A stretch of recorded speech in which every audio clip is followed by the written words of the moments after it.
yana bir obunachimiz orqali keladigan mijozimiz ishlarini chotki qilib bitkizib berdik.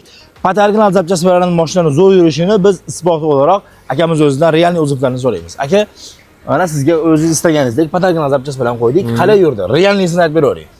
Realniy o'zim ichimdagidek yurdi. Xudo xolasa benzinda ham unaqa yurmagandim. Hozir bosib ko'rdim. Hozir nima dedingiz aka benzinda? Benzinni o'ran qilib yura olmasdi.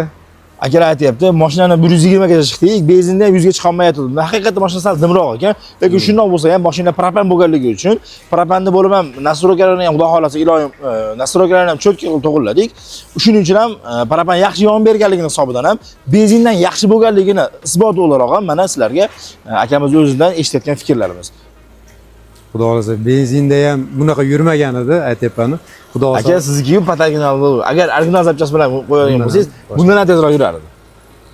Shunday bo'lsa ham aka, biz xizmatdamiz. Sizga patarginal qo'yganimiz bilan ham zato turetskiy zapchasalar bilan qo'yganmiz ko'proq aka. Faqatgina injektori, kompyuteri bunda Xitoy bo'ladi xolos. Unda ham 6 oy garantiyasini beramiz. Aka sizga 6 oy garantiyamiz bor. 12000 kilometrda kelsa bir martalik filtrni ham biz servis hisobidan birinchisidan almashtirib beramiz inshaalloh. Rahmat, boringlarga. Biz talaganingiz uchun rahmat. Akalar, sifat xizmatlar bo'yicha Gazprom servisiga tashrif buyuring. Biz 30-31 kunlari ham ish faoliyatimizni davom ettiramiz. Undan keyin esa 1, 2, 3 damdamiz. Xizmatdan uzoqlashmanglar bizdan.